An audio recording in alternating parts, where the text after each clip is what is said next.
neurosis obsesiva en Freud y aunque sea arrancar o ir avanzando con neurosis obsesiva en Lacan. Les voy a mostrar el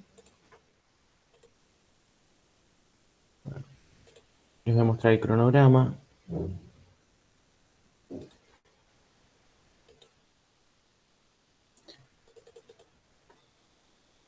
Fíjense que nosotros estamos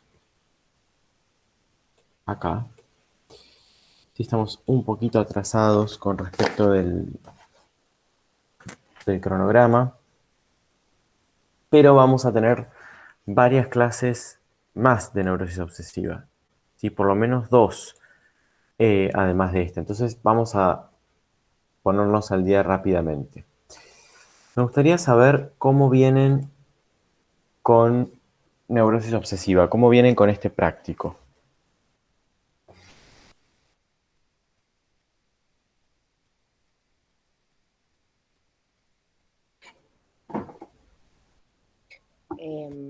Buen día para Bueno, todos. En mi caso particular, creo que bien, o sea, entendiendo cierta cuestión que también entiendo como compleja y como que no me va a cerrar por todos lados, obviamente, pero creo que lo básico estoy pudiendo como asimilarlo. mm. O sea, vos lo ves un poco más complejo que histeria. Sí, en algunas cuestiones lo veo más complejo, pero hasta mismo desde la teoría, como que lo veo abordado como que había un montón de cuestiones que quedaban sueltas. Y hasta, bueno, obviamente el tratamiento, no sé, un montón de cosas que tal vez como que pueden ser más complejo de aprenderlo, o sea, en el momento de aprendizaje. Ujú.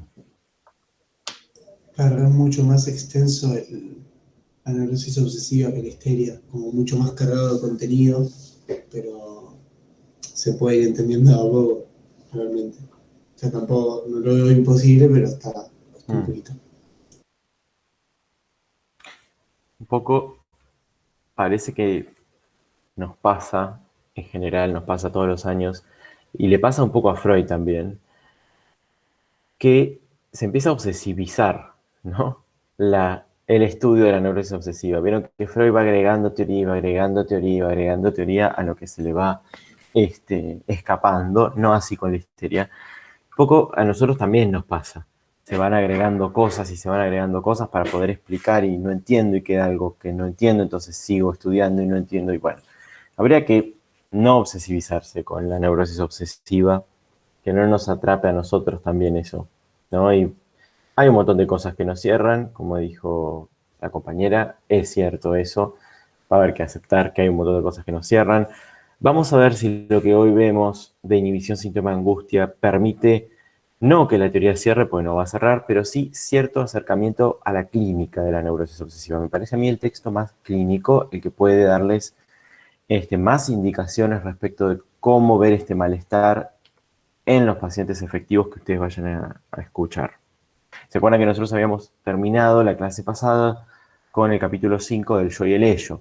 ¿Por qué? Porque nosotros habíamos visto a nivel de la teoría qué era lo que podía suceder con la neurosis obsesiva desprendido de algunos hechos clínicos que señalaba Freud. ¿Se acuerdan que trabajamos el super yo, el papel de super yo en la formación del síntoma de la neurosis obsesiva? Y además estuvimos trabajando lo que de alguna manera hacía que este super yo fuera tan hiperintenso y que operara de esta manera en este cuadro, que era este nuevo mecanismo de defensa que Freud llamaba regresión. Bueno, hoy lo que vamos a ver es cómo eso impacta en los fenómenos clínicos, cómo cambia el panorama de cómo se presentan los síntomas. Por eso teníamos inhibición síntoma de angustia, algunos capítulos que no eran los mismos capítulos que nosotros habíamos trabajado. Algunos se repetían, me parece, pero no eran los mismos capítulos que nosotros habíamos trabajado cuando trabajamos angustia. Son nuevos desarrollos que no estaban ahí. En el capítulo 3, que es el primero que vamos a trabajar, este capítulo Freud se centra en la cuestión del síntoma. Está tratando de explicar qué es el síntoma de las neurosis, cómo funciona. Y agarra como paradigma de eso, no ya el síntoma histérico, que había sido hasta ahora el paradigma no del síntoma de psicoanálisis, de la concepción del síntoma de psicoanálisis, va a tomar el síntoma de la neurosis obsesiva. ¿Por qué va a tomar el síntoma de la neurosis obsesiva como paradigmático en este momento? Porque lo que Freud quiere explicar ahora no es solamente la composición del síntoma a través de la represión. Freud lo que quiere explicar es por qué el síntoma dura tanto, por qué el síntoma está tan agarrado en el aparato psíquico, tanto que es casi imposible removerlo. ¿Sí? Este no es un Freud 20 años después de la invención del psicoanálisis, 20 y pico de años después. Es un Freud que ya se encuentra en la clínica con otro tipo de dificultades. No todo es desciframiento, no todo es curación, algo habíamos visto en la clase pasada de eso. Bueno, va a dar una definición de síntoma que tiene que ver con esto, que tiene que ver con la posición que el síntoma tiene en el aparato psíquico. Y va a decir que el síntoma es extraterritorial. Recuerdan que estamos en el mismo escrito donde Freud dice que el síntoma es índice y sustituto de una satisfacción sexual interceptada. ¿Sí? Está acá mismo en inhibición síntoma de angustia. Pero esa es una definición más clásica. Ese es el aspecto más clásico del síntoma.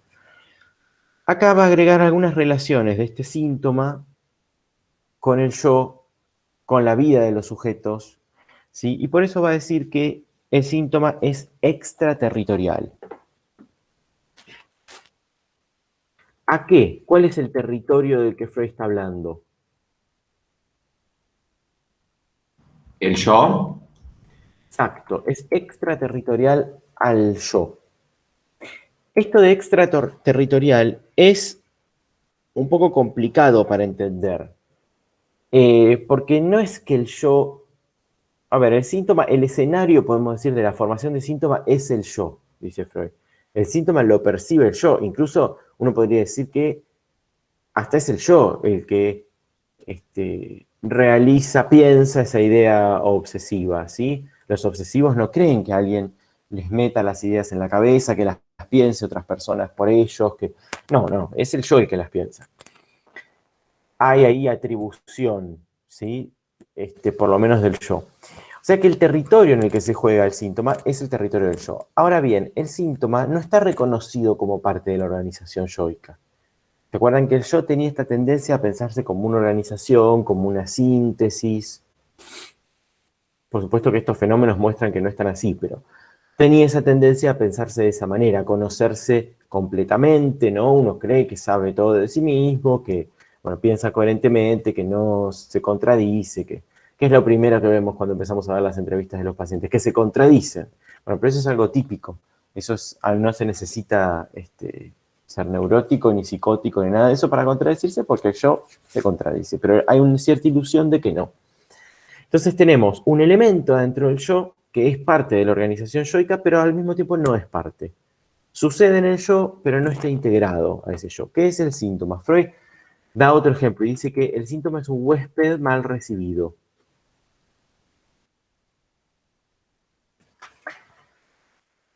Está adentro, comparte con el yo, pero sin embargo no es querido por el yo. No es tomado como parte de su organización. Y esta posición tan particular del síntoma, genera algunos problemas, ¿sí? Que haya ahí una especie de quiste, una especie de tumor adentro del yo, que está bien metido en lo más interior del yo, pero que no está de acuerdo con lo que yo quiero, no que nos expresan los pacientes. Yo pienso esto, pero yo no quiero pensar esto, ¿sí? Va más allá de mi voluntad. Lo mismo sucede con el síntoma fóbico y lo mismo sucede con el síntoma histérico, ¿sí? No es la voluntad del yo del sujeto la que puede decidir sobre ese pedazo. Bueno, en la histeria esto está bastante más oculto. ¿Por qué? Porque, bueno, finalmente en la histeria, decíamos, la lucha defensiva, la defensa, termina con la producción del síntoma. ¿Sí? Está la represión, el retorno de lo reprimido en el síntoma y ahí se cierra el ciclo. En la neurosis obsesiva, habíamos dicho, la lucha continúa una y otra vez. Entonces, si el yo es el escenario, La represión es el primer acto, la represión y la formación del síntoma constituyen el primer acto, o el acto en sí, la obra teatral, pero después hay un enorme, larguísimo epílogo escénico, dice Freud, ¿sí? Después de la obra principal hay un epílogo escénico donde el yo trata todo el tiempo de hacer algo con eso instalado en su organización que es extraterritorial. Este algo que hace el yo son dos cosas. No es una sola cuestión. La llamada lucha defensiva secundaria, se trata de esto, de una vez que el síntoma está instalado, el yo luchando. Esta lucha defensiva secundaria se compone de dos, eh, podríamos decir dos rostros, dos modalidades, que además estas dos modalidades son contradictorias, por supuesto, ¿sí?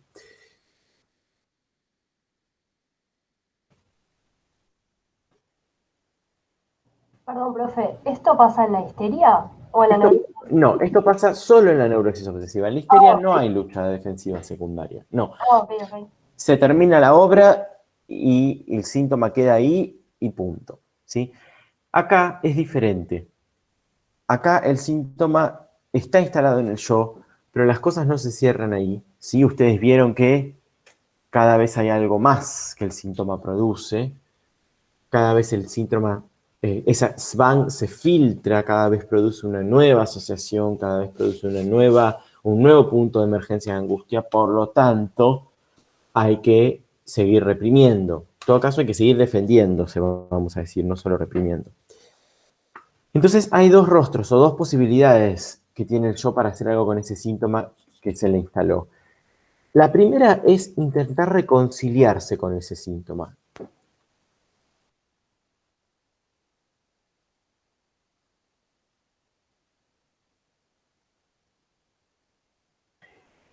¿Cómo es esto? Bueno, el síntoma está instalado, hay que, dice Freud, cancelar la ajenidad, cancelar el aislamiento de este síntoma. Hay que incluirlo en la organización. Eso que es una representación obsesiva, espantosa, horrible, pero al mismo tiempo ridícula, hay que ver en qué nos puede servir para que sea parte de nuestra organización yoica, para que sirva para la vida, ¿sí? La idea es que el yo, ustedes saben, hace síntesis, incorpora, negocia.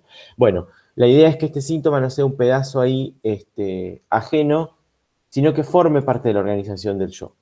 Incluirlo en esta organización del yo. Profe, ahí estarían los beneficios que hablamos la clase pasada. Exactamente, ahí estarían, pero ¿qué tipo de beneficios estarían en juego? No todos los beneficios. Primario y secundario. Bueno, Primario, No, el secundario. me parece que primario no. El beneficio primario es ajeno al yo, ¿sí? Es la satisfacción sexual vinculada al Edipo, en el caso de la neurosis. Yo diría que ese no, pero sí el beneficio secundario.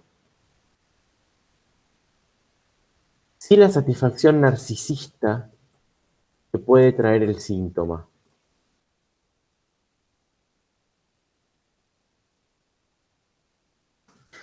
Entonces, podemos tomar el ejemplo que siempre tomamos, el síntoma de lavarse las manos, y bueno, eso, si el yo logra reconciliar ese síntoma a la organización yoica, ya no va a ser más una acción compulsiva, insoportable, que el sujeto tiene que realizar, ¿sí? Sino que simplemente va a ser un me lavo las manos porque soy muy limpio, soy muy pulcro.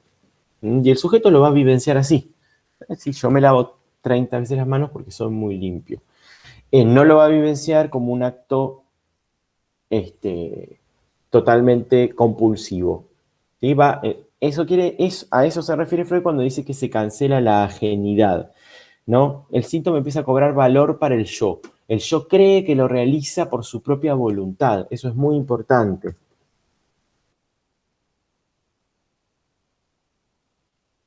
Por eso cuando esta cara de la lucha defensiva secundaria triunfa, uno tiene pacientes que por ahí consultan por su representación obsesiva, etcétera, y cuando empiezan a desplegar lo que les sucede, encuentra un montón de estos síntomas que sin embargo están reconciliados con el yo.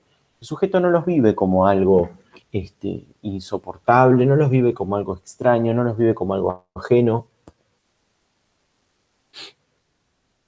Lo cual no quiere decir que en algún punto no le molesten, pero bueno, eso es algo a como ver en un tratamiento, ¿sí? Muchas veces aparecen muchos actos compulsivos, muchas acciones obsesivas, incluso la duda misma puede aparecer recubierta de, bueno, yo hago esto porque soy una persona moral, yo hago esto porque me gusta reflexionar mucho antes de tomar una decisión, soy una persona muy reflexiva, ¿sí? Entonces reflexiono mucho, bueno, cuando en realidad son síntomas, ¿sí? Que la defensa secundaria se ha encargado de reconciliar con el yo. Es trabajo del análisis a veces ponerlos en cuestión. Incluso, dice Freud, esto está en la página 95, esto se puede tornar indispensable para el yo. Incluso estos síntomas no solo pueden estar reconciliados con el yo, se pueden tornar indispensables. Pueden ser algo fundamental para la organización yoica. Halagan su amor propio, dice Freud. Fíjense el valor narcisista que estos síntomas tienen. Y es cierto que para muchas personas obsesivas, lo que en realidad tiene una etiología vinculada a un síntoma, ¿sí? Lo que en realidad deriva de una formación de síntoma, a veces es fundamental para su existencia. Por ahí ya lo vamos a ver en algo. Tengo alguna entrevista para presentar algo de esto. Esta es, podemos decir, una primera cara de esta lucha defensiva secundaria. Hay otra que ya vimos con el hombre de las ratas, que ya conocemos, que es la más lógica, si uno quiere, que es continuar con la línea de la represión. Lo tiene en la página 96.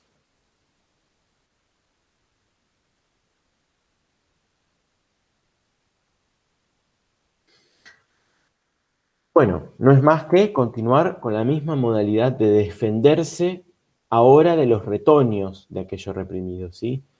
¿Se acuerdan que cuando se reprimía la neurosis obsesiva se quitaba el afecto, quitando los nexos, entonces había grandes partes que no eran olvidadas, grandes cantidades de representaciones que no eran olvidadas, sino simplemente desconectadas de aquello insoportable que se estaba reprimiendo, y además el afecto por falso enlace pasaba a otras representaciones que estaban alejadas asociativamente.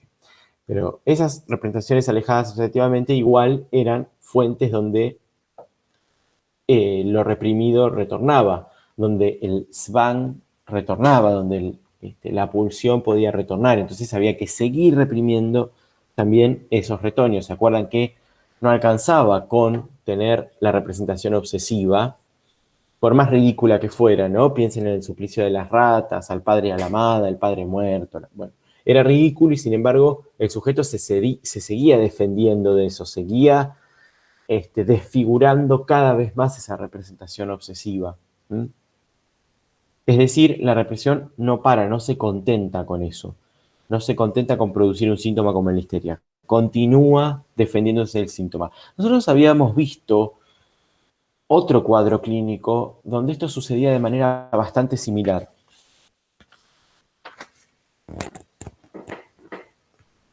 ¿Se acuerdan? ¿Cuál era? En las fobias con los parapetos fóbicos. Muy bien, en la fobia sucedía lo mismo, ¿no? Estaba el objeto fobígeno, objeto fóbico, que era un retorno que en sí era un punto de conexión con lo reprimido, pero después había que defenderse de eso. Sin embargo, en la fobia no había un intento de reconciliación en relación al síntoma, sino que, y tampoco había exactamente un proseguir la línea de la represión, ¿sí? Lo que había era un parapeto compuesto de inhibiciones, compuesto de evitaciones que limitaba la libertad del sujeto. Bueno, en este caso se prosigue la línea de la represión, pero esto también limita la libertad del sujeto. Ahora la vamos a ver.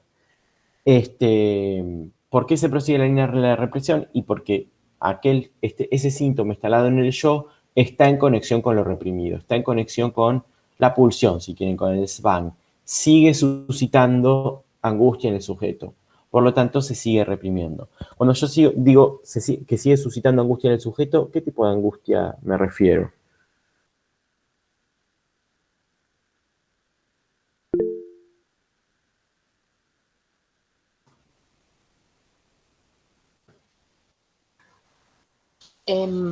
Claro, yo adhiero a lo que dice Nazareno en el chat, que se ve que no puede activar el micrófono, dice la angustia señal. Exacto, la angustia es señal de castración. Recuerden que la angustia señal está vinculada a la castración. También pueden decir angustia de castración, ¿sí? Bien, es ese tipo de angustia la que lleva, ¿se acuerdan en inhibición síntoma de angustia? Es la angustia que está ahí produciendo, la que produce la represión. Vamos al capítulo 4, un capítulo difícil para leer. El capítulo 4 es aquel donde Freud va a plantear entonces las consecuencias clínicas de esta modalidad, de esta doble modalidad de defensa secundaria de epílogo escénico. Pero también va a explicar por qué. ¿Sí? ¿Por qué este epílogo escénico es tan largo en la neurosis obsesiva? Nosotros algo ya vimos, tiene que ver con la regresión. Bien, arranca en la página 107 diciendo que uno puede encontrar en la neurosis obsesiva síntomas, no sé si se lo pudieron pescar, es bastante importante, síntomas de dos clases y de contrapuesta tendencia. Así lo dice. Vieron que hay síntomas de dos clases y de contrapuesta tendencia.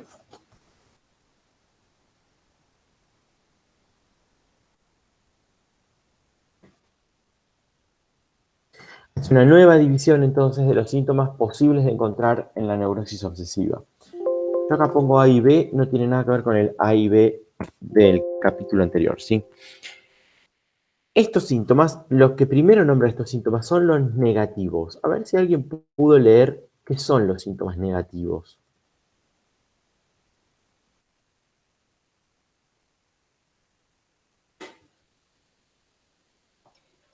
Yo entendí por síntomas negativos cuando hace referencia a cuando hablamos de estos dos tiempos del síntoma de la neurosis obsesiva, aquellos síntomas que son un menos respecto a eh,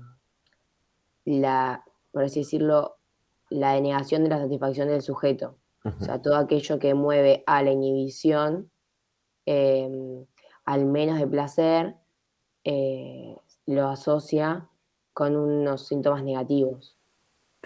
Bien, o sea que hay un criterio para dividir síntomas negativos y positivos, y ese criterio tiene que ver con la satisfacción. Negativo es con menos satisfacción o con nula satisfacción. Positivo es donde se cuela, donde avanza la satisfacción. Entonces, ahora podemos dividir de otra manera lo que se presenta en la neurosis obsesiva. Y esto es importante, no es cualquier división esta que hace Freud. Yo diría que es la que mejor sirve para trabajar en la clínica, porque es la que nos va a orientar, ¿sí? Yo diría de la gravedad, de la cronicidad de una neurosis obsesiva. Síntomas negativos, entonces, son los de denegar la satisfacción. ¿Cuáles se les ocurren? ¿Qué síntomas pueden ser los de denegar la satisfacción? Y ahí estarían las prohibiciones, lo que en penitencias le llama también, o las Las mismas penitencias. medidas, si no me equivoco. Medidas precautorias, ¿no? ¿Cómo las hemos llamado en otros textos de Freud a estas prohibiciones, estas penitencias? ¿Inhibiciones? Pueden ser inhibiciones, sí, inhibiciones que se han vuelto sintomáticas, ¿sí? No confundan con la inhibición como tal.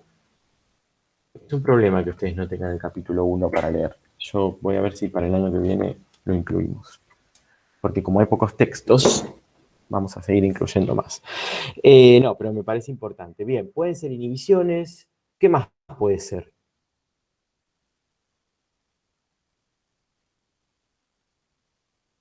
Pueden ser, fíjense, acciones obsesivas. Claro, porque estaban dentro de las medidas protectoras, ¿no? Claro, las medidas protectoras son eso, son acciones obsesivas. Puede ser pensar obsesivo también. ¿Mm? ¿Se acuerdan el ensalmo del hombre de las ratas que decía pero, o sea, y hacía algo con la mano? Sí, puede ser eso también, puede ser simplemente un gesto, un pensamiento que saque lo que estaba pensando anteriormente. Puede ser un ritual.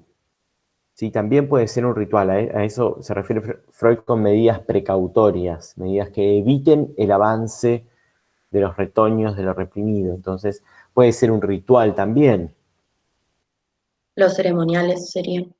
Los famosos ceremoniales obsesivos, ¿sí? Cuando los rituales alcanzan una medida descomunal, podemos decir que ya son todo un ceremonial. Tenía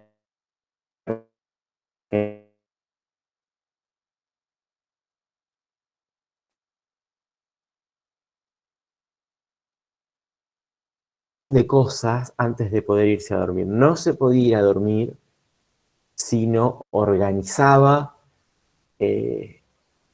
un montón de cuestiones vinculadas al mobiliario, a las disposiciones de la cama, ¿sí?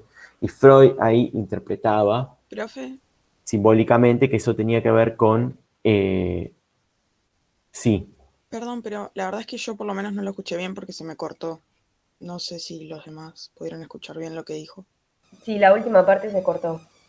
se cortó. Bueno, estaba hablando de este caso que está en la conferencia 17, donde se trata de una joven, una adolescente, que tiene un ceremonial completo con un montón de rituales antes de ir a dormir. No puede ir a dormir, ¿sí? Ahí está lo compulsivo de la cuestión, si no realiza todos estos rituales.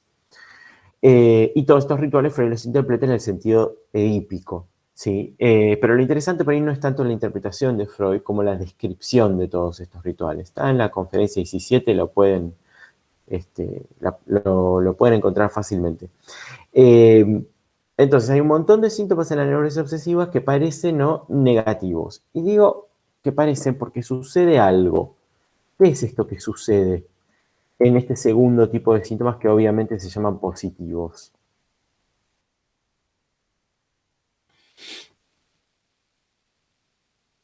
Buscan la defensa y por lo tanto como que terminan acudiendo a estas medidas, por ejemplo. Bueno, Bueno, terminan acudiendo a estas medidas, exactamente, pero pasa algo con estas medidas. Como que Nosotros ya... tiene cierta satisfacción. O sea, Mm. hablando de esto de la, la reconciliación con los síntomas que intenta realizar el yo, integrarlos en la organización, como que saca algún provecho de esos síntomas o no. Sí, recuerden, muy bien. Recuerden que nosotros, ¿cuál es el síntoma positivo por excelencia? Los síntomas positivos, dice Freud, son satisfacciones sustitutivas.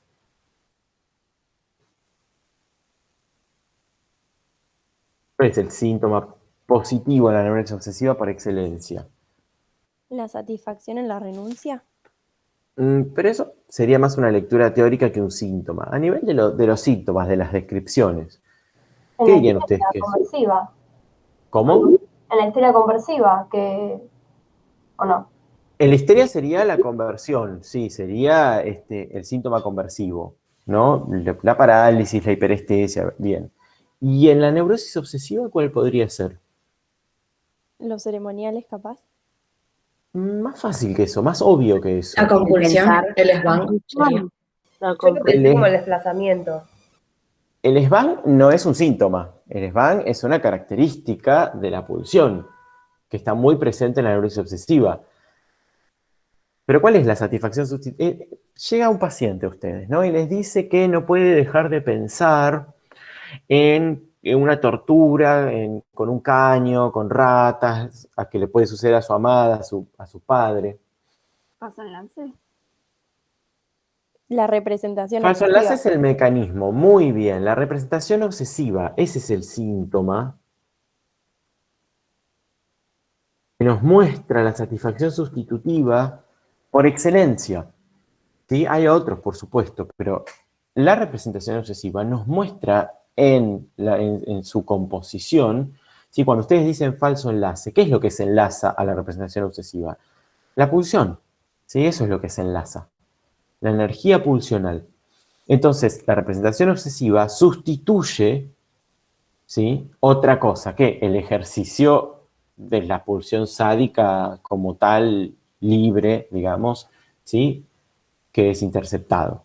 Entonces, en vez de ejercer sus más terribles deseos sádico-anales, eso se desvía por hablar de la represión y se y se satisface en la representación obsesiva. Por supuesto, como pasa con el síntoma histérico, ¿sí? El sujeto no lo vive como una satisfacción, lo vive como algo espantoso, pero se cuela en eso espantoso una satisfacción sexual vinculada a lo reprimido, ¿sí? Acá es lo mismo que la histeria. No hay ninguna cuestión distinta en este punto.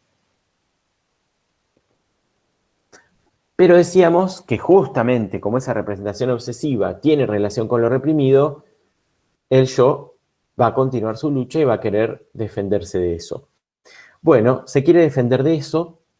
¿Cómo se defiende? Y tratando de negativizar esta satisfacción. Escapándole a eso, ¿sí? Penitencias, prohibiciones, medidas precautorias, para que eso no aparezca. Para que esa idea no aparezca. A veces esta idea logra reprimirse y ya no se sabe de qué está tan precavido, qué se está prohibiendo. Pero a veces permanece consciente, como en el caso del hombre de las ratas. Sí. ¿Se puede entender como que uno es anterior al otro o no? O sea, de síntomas positivos y negativos. Y lógicamente, como lo explica Freud,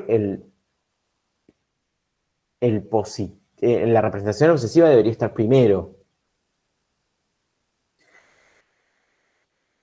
Claro, eso me imaginé, pero no sabía si se podía entender así o...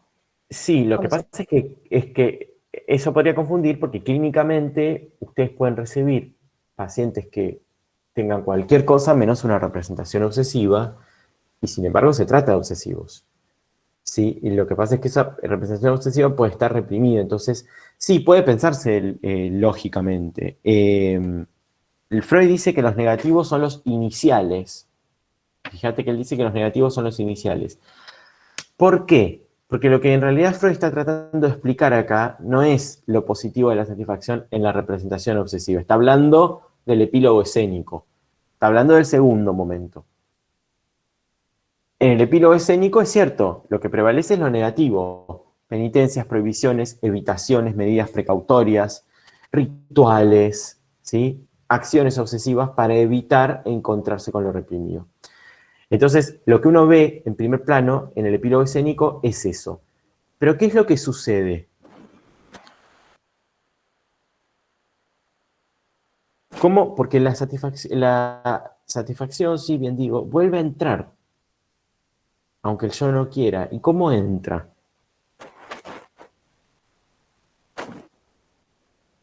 Por ejemplo, cuando se vuelven compulsivas las medidas.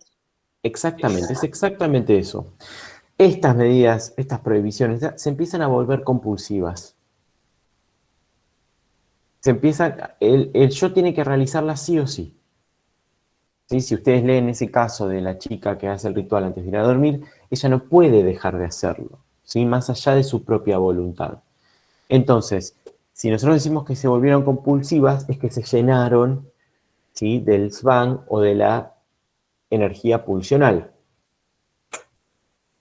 Entonces, esos síntomas que eran originalmente negativos se volvieron positivos. La satisfacción se empezó a colar, ¿sí? Se empezaron a positivizar. Freud dice, hay cada vez más terreno para lo reprimido, es decir, lo reprimido tiene cada vez más espacio, vuelve cada vez más. Y entonces, ¿qué hay que hacer? Hay que reforzar cada vez más la lucha.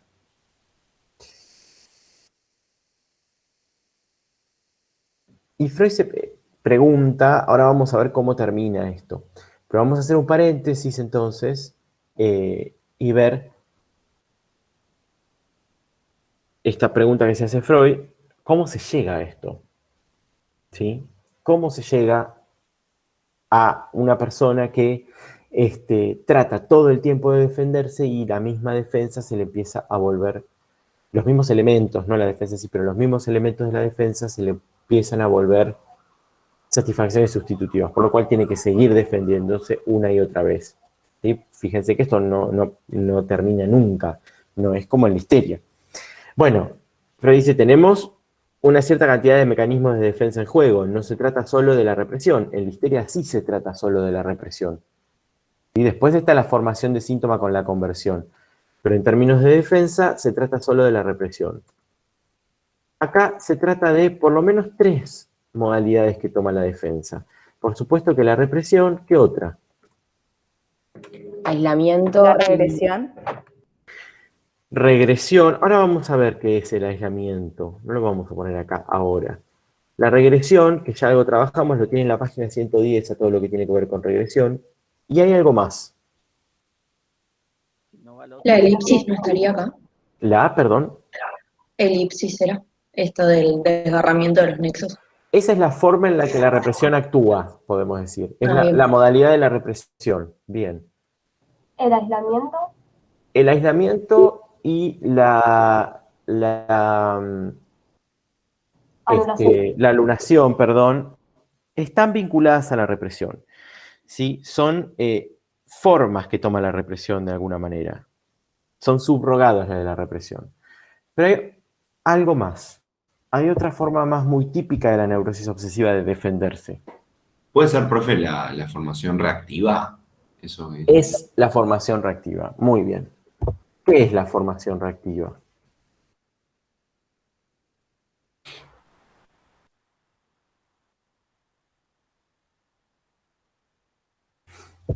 Esto que tiene que ver con los rasgos que hablábamos la vez pasada, creo, de carácter que se exageran, algo así.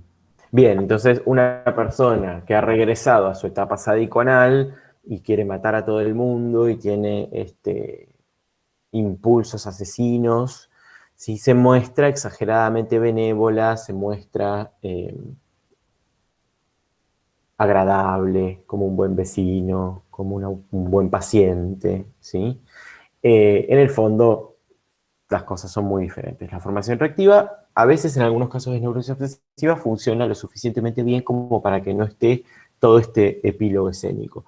Pero en muchos casos el epílogo escénico está. La culpa de este epílogo escénico es, si se quiere, la presencia de la regresión. ¿Sí? Ustedes tienen algunas precisiones teóricas de Freud en la página 153, es parte de la adenda de este texto, sobre la relación entre defensa y represión. Es una cuestión más bien terminológica, no es muy interesante para que la trabajemos en clase. Si quieren, léanla, capaz les aclara algo, no viene mucho a cuento. Fíjense, vamos a repasar lo de la regresión porque es algo difícil, entonces esto sí me gustaría que lo volvamos a ver. En la página 108, Freud dice que la configuración inicial de la neurosis obsesiva es igual que la de la histeria. ¿Cuál es la configuración inicial que es igual que la de la histeria? Página 108.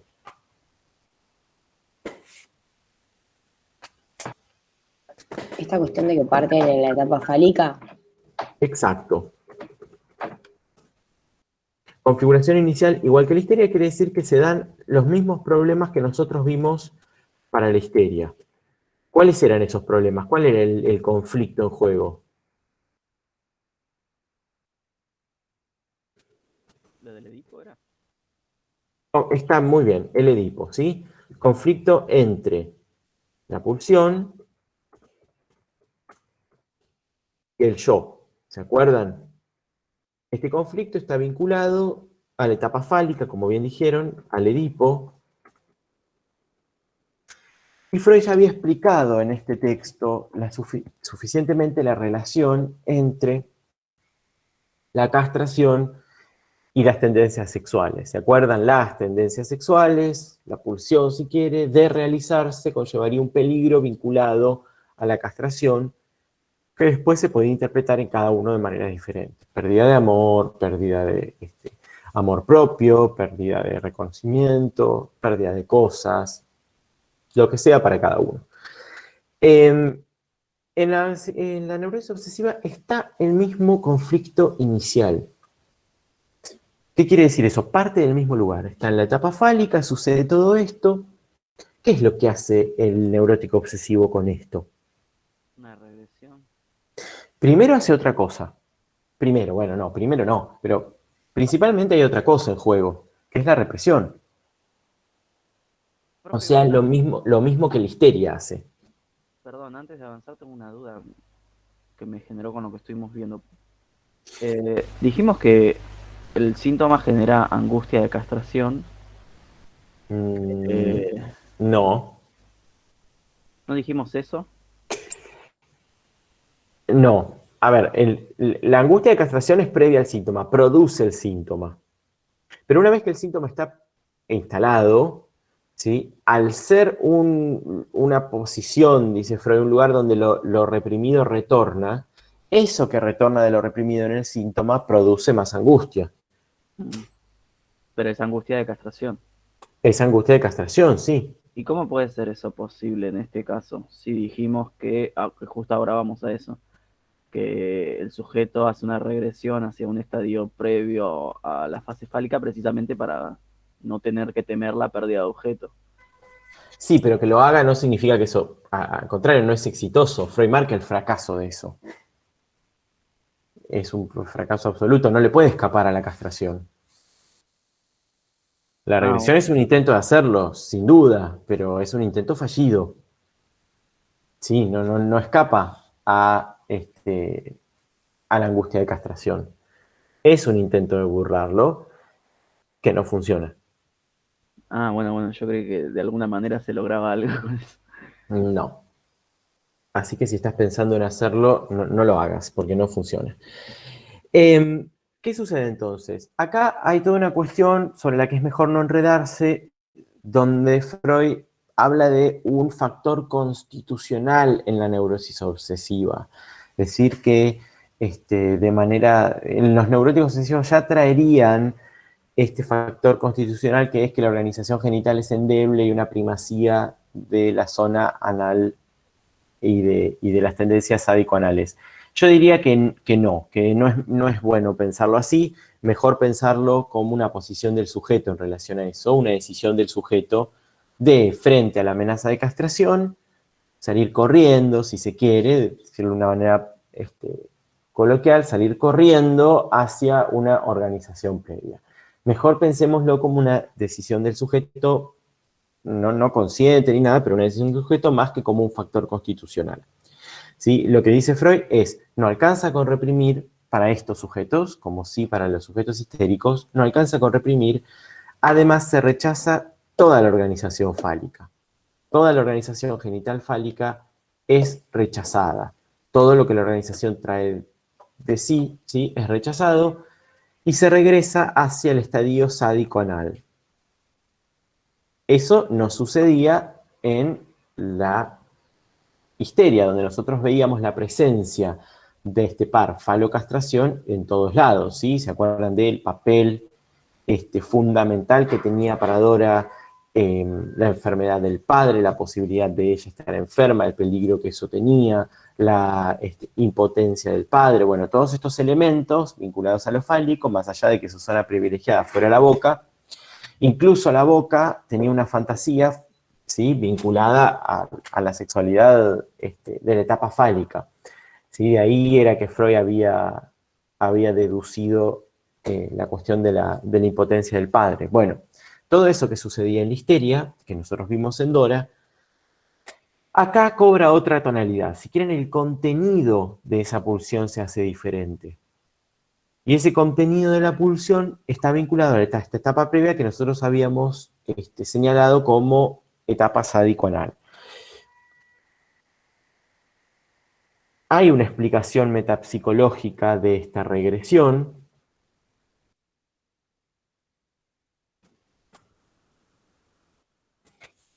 Se opera la desmezcla pulsional, entonces se supone, dice Freud, que hay un éxito del yo, ¿sí? Contra la libido, en su lucha contra la libido, porque la degrada, la saca de esta lógica fálica aparentemente. Y entonces uno podría decir, bueno, ¿cuándo se produce esto? ¿En qué momento se produce la regresión? ¿Qué piensan? Periodo de latencia. Exacto, en la pubertad o en el periodo de latencia, ¿sí? Es ahí donde sucede la regresión. Entre el periodo de latencia y la pubertad. ¿Por qué podría suceder en ese momento? Porque hay una inhibición sexual. Perdón. No, iba a decir que es cuando se sepulta el complejo de Edipo y se produce esa desmezcla de las pulsiones. Muy bien, es por eso, es exactamente por eso, ¿sí? Se desmezclan las pulsiones. El complejo de Edipo se sepulta por la presión del ideal o del super yo, como quieran decirlo. El problema, nosotros habíamos dicho, es que, bueno, ahí está, dice Freud, la bandera moral, ¿no? La lucha contra el onanismo, contra la masturbación infantil, ¿no? Está la lucha contra todo eso queda sepultado. La lucha tiene cierta bandera ética, dice Freud, pero al desmezclarse las pulsiones, todo lo sádico se refuerza. Todo lo que tiene que ver con la agresión se refuerza, ya no está aliado a lo erótico. Entonces, no regresa solamente la libido, regresa también el super yo. Esto era muy importante, ¿sí? El super yo también regresa a la etapa sádico-anal. El super yo también se vuelve agresivo, se carga con la pulsión de muerte. ¿Sí? Entonces, Freud lo dice muy bien, de lo que se defiende el sujeto se volvió más insoportable, porque ahora esas tendencias son más asquerosas, más primitivas, más repulsivas, mezclan la agresividad con otras cosas y es más insoportable para el sujeto, pero además el super yo ha devenido más intolerante, ¿sí? Bastante más intolerante. Entonces es una configuración mucho más sensible que la de la histeria, ¿sí? Una cosa es más asquerosa, más repugnante, más insoportable, la otra es aún más severa que lo que era en la configuración normal. Este es el efecto de la regresión, ¿sí? Esto sucede durante el periodo de latencia o durante la pubertad, en ese momento. Esto produce, entonces, esta profunda alteración en relación a la satisfacción. Fíjense que si nosotros hablamos de síntomas negativos y síntomas positivos, todo esto no está en la histeria. Entonces, toda esta lucha contra la satisfacción, casi constante, pero lucha que además implica que los síntomas de esa propia lucha se vuelvan satisfacciones en sí mismos, esta satisfacción que no para de avanzar con una energía descomunal y esta defensa que no para de defenderse con la misma energía, tienen una tendencia general. Esto lleva a algo. Freud lo dice ahí, lo tiene en la página 112. ¿Cuál es la tendencia general de la formación de síntomas en la neurosis obsesiva? Pregunta de parcial clásica de psicopato. ¿Cuál es la tendencia general?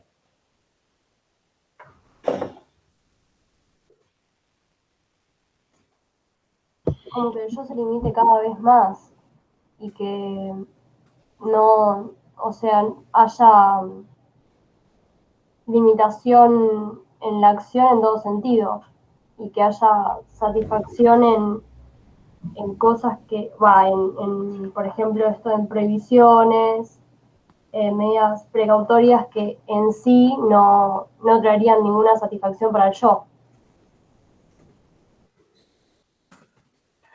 Bien, ¿qué es lo que sucede entonces? Como dijo la compañera, los síntomas cada vez contienen más satisfacción.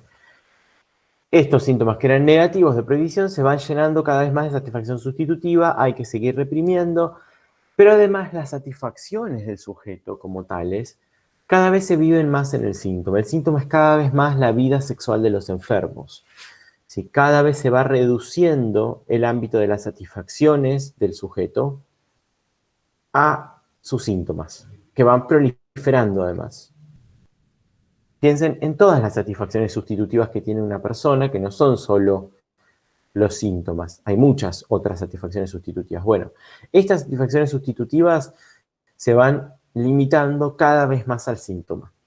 Todo lo que no es el síntoma no tiene lugar. La vida del sujeto se transforma en una vida de síntoma. Esto para Freud, esto que la satisfacción solo puede ser vivida en el síntoma, y por lo tanto, ¿qué significa? Que no es vivida como satisfacción, que es vivida como displacer, ¿sí? No es una satisfacción placentera, es una satisfacción que es vivida cada vez más como displacentera.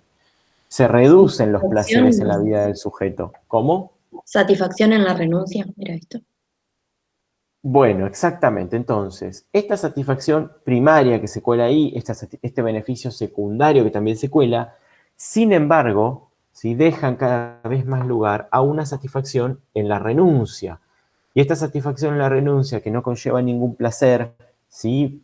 Piensen en cómo puede ser la vida de estas personas, ¿sí? Cada vez más rodeadas, cada vez más cercadas de los síntomas, que no pueden hacer absolutamente nada, porque esos síntomas son prohibitivos, y que la única satisfacción que se cuela ahí es lo compulsivo que tienen estos síntomas,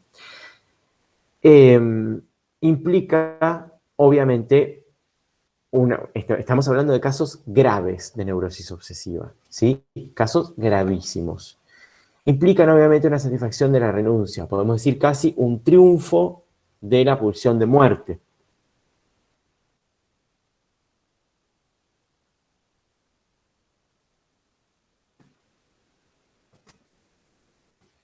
Ya ni siquiera es una satisfacción sustitutiva, podemos decir, o cuesta mucho ver ahí una satisfacción sustitutiva, cuesta mucho ver a la pulsión ahí.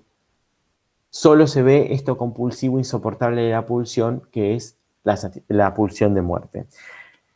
Y en algunos casos, ¿sí? Para Freud esto es un fracaso de la defensa, ¿sí? Lo considera un fracaso de la neurosis misma esto. Más allá de que todo síntoma puede ser relativamente un fracaso, estos casos son particularmente poco exitosos. Entonces lo que hay es un yo cuya única satisfacción la va a encontrar en los síntomas. Tan limitado que la única satisfacción que encuentra, la encuentra en los síntomas. Fíjense que el terreno donde se vivencia esto sigue siendo el del yo.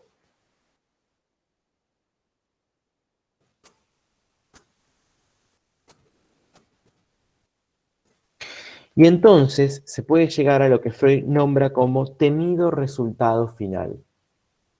¿Cuál es el temido resultado final?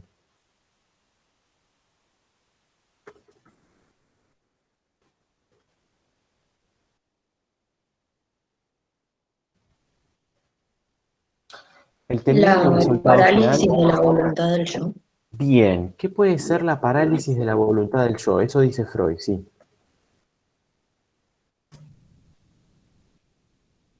El yo ya no manda. Todo lo que el yo hace, todo lo que el sujeto hace, es compulsivo. Si no hay nada que pueda tener que ver con su voluntad. Lo único que puede tener que ver con su voluntad lo deja en una duda insoportable, en una incapacidad para decidir cualquier cosa, tironeado por un lado por la defensa, por otro lado por la satisfacción que logra colarse. El yo no puede hacer nada, su voluntad está absolutamente paralizada. Pero sobre todo está paralizada porque ya no puede decidir. Es ahí, más que un huésped mal recibido, está lleno de huéspedes mal recibidos, abrumado por los huéspedes, no puede decidir absolutamente nada. Todo lo que se hace es compulsivo si se hace. Entonces hay por un lado inhibición absoluta, por otro lado compulsión absoluta a realizar los síntomas. Estos casos no son tan comunes, ¿sí?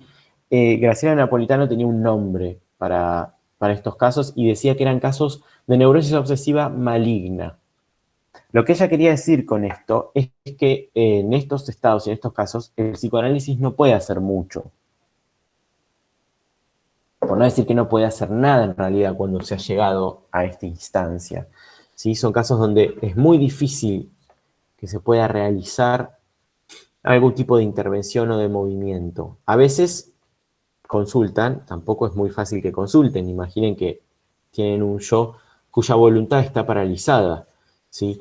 Son casos, por supuesto, recontra graves, pero lo interesante no es por ahí este temido resultado final porque no es tan común. Lo interesante es que esta es la tendencia de la formación de síntomas de la neurosis obsesiva.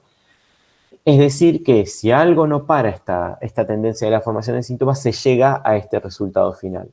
Porque la configuración misma de la neurosis tiende hacia eso, ¿sí? Tiende con todos estos elementos en juego, la regresión, la represión, el yo, el super yo y el papel que cumplen ahí, tiende hacia esto.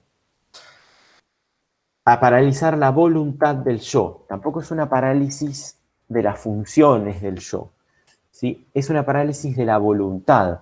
El yo sigue atento, sigue teniendo memoria, sigue todo eso que nosotros vimos como funciones del yo, está. Lo que está paralizado es la voluntad. ¿Por qué no podríamos confundirlo con una demencia precoz? ¿Cuál es la diferencia? porque el resto de las funciones, digamos, como más cognitivas se conservan. El resto de las funciones se conservan muy bien. Sin embargo, lo más característico de la demencia precoz era que estaba justamente, había una rebaja o una parálisis en la voluntad, la abulia. Pero ¿por qué acá no? ¿Qué aspecto de la voluntad está paralizado? El deseo. El Está accionar paralizada. generó pensamiento. Claro, está paralizada la voluntad del yo, pero no de todo el aparato psíquico. Los síntomas se siguen realizando. ¿Sí? Sería muy raro ver a un demente precoz realizar un montón de ceremoniales y gastar un montón de energía en eso. ¿Sí? ¿Por qué? Porque todo el sentimiento de vida está rebajado. Mientras que acá es la voluntad del yo de poder hacer lo que quiere, pero los síntomas siguen proliferando y la energía está toda puesta en esos síntomas justamente. ¿Sí? Cuando esos síntomas están, entonces puede tratarse de una neurosis obsesiva en este temido estadio final. ¿Alguna pregunta con respecto a esto?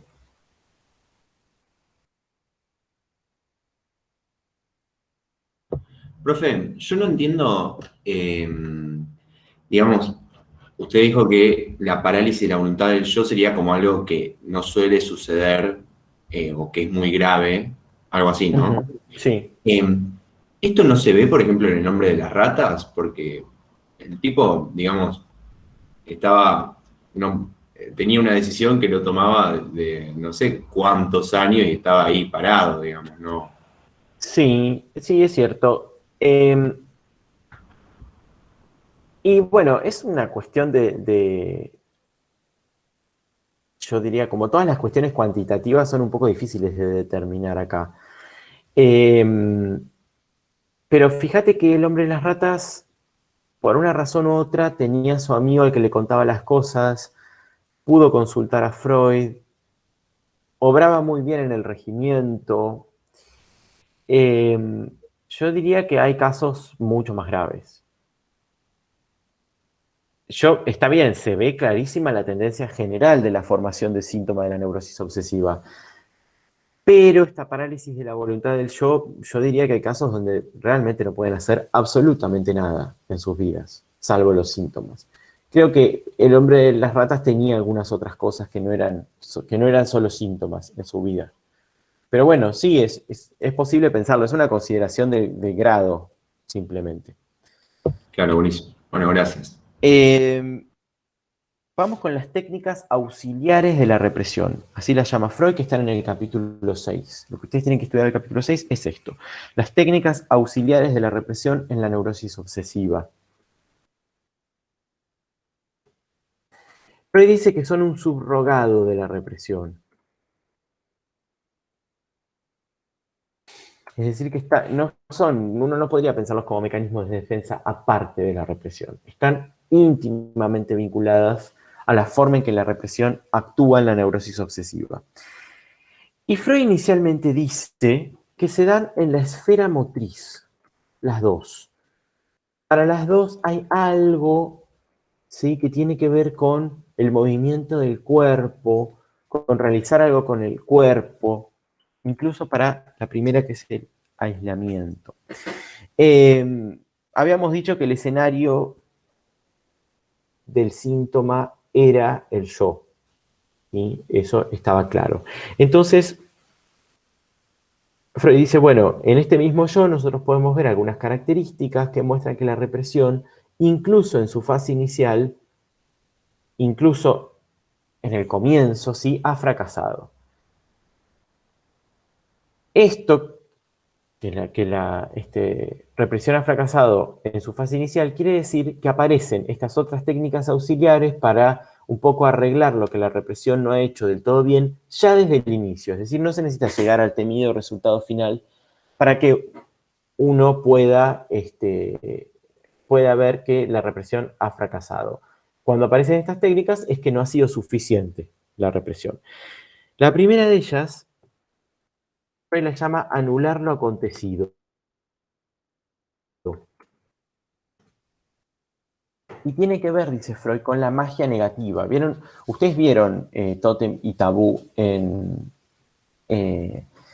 teoría psicoanalítica y seguramente vieron, ¿sí?, lo que era la magia, el animismo, el pensamiento mágico, ¿no? Y acá está la idea, sobre todo, ¿sí?, vinculada a este pensamiento mágico, de que una acción puede anular lo que se hizo previamente. La llamada magia negativa, es decir, ustedes hacen algo y una acción siguiente podría anular aquello que se hace, ¿sí? Lo cual no tiene ningún sentido, ¿sí? Sabemos que no es así, por lo menos en nuestra lógica racional, sabemos que no funciona de esa manera. Lo que uno hace no es anulado después por algo anterior. En todo caso, quedan registrados los dos movimientos, lo que se hizo y lo que se trató de anular. Bueno, en la neurosis obsesiva, y no por una falta de inteligencia, sino por una forma en la que funciona la represión, todo el tiempo está presente esta idea de anular lo que se hace, ¿sí? Desaparecer. Lo que pasa es que puede desaparecer el suceso, dice Freud, pero no las consecuencias, ¿sí? Hay un ejemplo muy claro de esto. No sé si Hay un lo ejemplo del, donde se ve muy bien. lo del Sí, lo movimiento de la piedra. Lo de la Perdón. piedra. Muy bien, lo de la piedra, exactamente. Después Freud daba el ejemplo de otro paciente con una cuestión de una rama, pero era lo mismo, ¿sí? El paciente saca una piedra del camino y después la vuelve a poner. Anula aquello que hizo anteriormente. Los neuróticos obsesivos están haciendo todo el tiempo eso, ¿sí? Esta cuestión de que hay dos tiempos en el síntoma tiene que ver con este subrogado de la represión, que está diferenciando, que está distanciando dos tendencias en conflicto. Entonces, hay una... Freud acá lo escribe solo a la esfera motriz, pero uno podría adjudicarlo también a la esfera de pensamiento, ¿sí? Pensar una cosa y después pensar lo contrario para anular lo que se pensó. Eso no es así, uno ya lo pensó. Lo mismo en el ámbito del discurso, decir una cosa, después decir lo contrario. Uno va a escuchar mucho a los obsesivos decir algo, después decir no, pero en realidad yo no pienso eso, porque, ¿sí? Desdecirse constantemente también puede ser una forma en que se cuela, en que se muestra esta técnica de anular lo acontecido. Alguien iba a hacer una pregunta respecto de esto.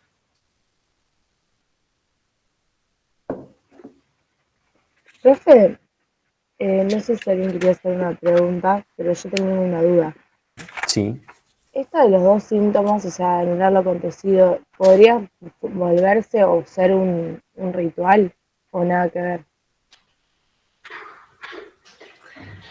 Buena pregunta. Sí, podría volverse un ritual. Vos lo decís, ¿por qué específicamente?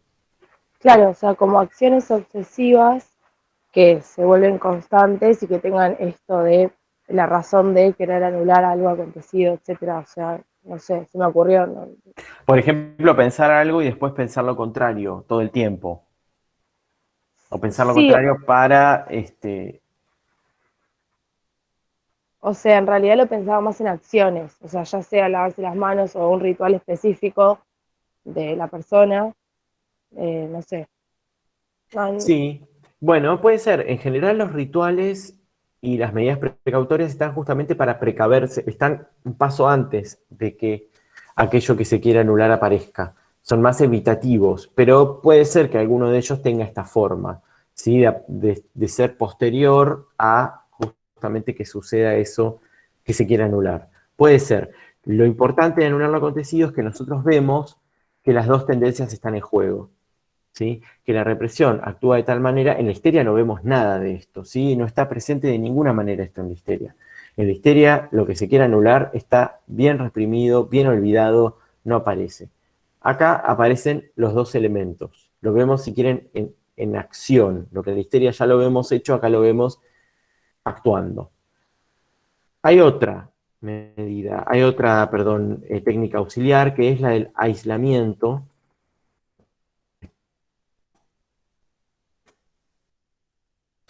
También Freud dice que esto está en la esfera motriz. Nosotros tenemos el ejemplo del hombre de las ratas cuando habla de algo y después parece que dice, ¿pero qué dices? Y eso lo hace a él pasar a otro tema, ¿sí? Esto es muy común en los neuróticos obsesivos, que estén hablando de algo y que repentinamente hablen de otra cosa, como si eso no tuviera nada que ver, ¿sí? Cortando, si se quiere, el discurso. Esto es muy fácil acá ver cómo lo que está afectado por la represión son los nexos. Entonces, justamente es un efecto de la represión aislar los distintos complejos de representaciones. Y uno lo puede escuchar incluso en el discurso de los pacientes obsesivos, ¿sí? Que hablan de una cosa y después dicen, bueno, pero ahora voy a hablar de algo que nada que ver. Y empiezan a hablar de otra cosa que todo tiene que ver con lo que estaban hablando previamente, ¿sí? Pero ellos no lo saben porque los nexos han sido reprimidos. El aislamiento tiene que ver con eso. Tras un suceso, tras un pensamiento desagradable, dice Freud, se interpola una pausa. En El hombre de las ratas lo tenían como interpolar un intervalo, ¿sí?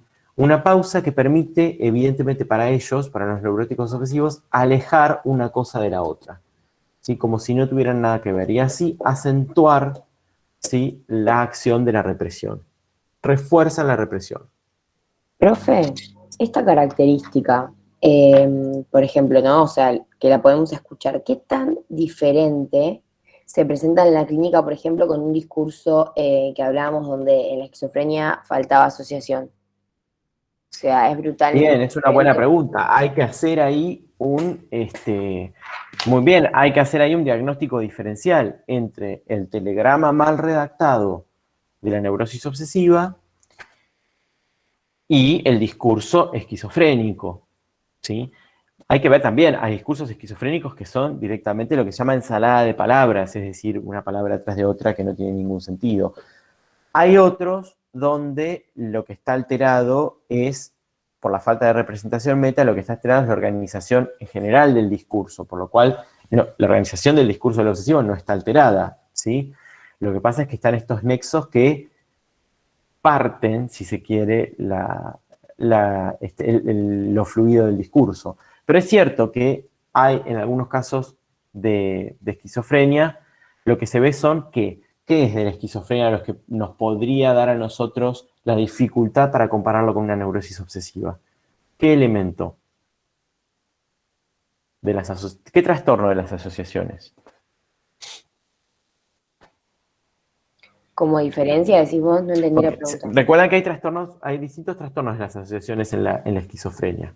Hay algunos que tienen que ver con el contenido y hay otros que tienen que ver con el curso, ¿sí? Los del contenido definitivamente no. La estereotipia, por ejemplo, o los manierismos, o eso no. O bueno, ahora no me sale el nombre. Todos esos trastornos del contenido no los van a ver en una neurosis obsesiva. Hay algunos trastornos del discurso que tampoco. La desorganización total del discurso, por ejemplo, que está en la neurosis, que está en la esquizofrenia, eso no está en una neurosis obsesiva. Pero hay un trastorno del discurso que se puede confundir. Hay un trastorno esquizofrénico en el curso del pensamiento que ustedes pueden confundir con algo que sucede en la neurosis obsesiva. ¿Cuál es? No creo que sea el monoideísmo. No, eso tiene. Bien, monoideísmo era lo que no me salía. El monoideísmo tiene que ver con el contenido. No es el monoideísmo. Bien. ¿Qué es? Estamos hablando dentro de la esfera del trastorno de asociación. Del curso de las asociaciones, sí.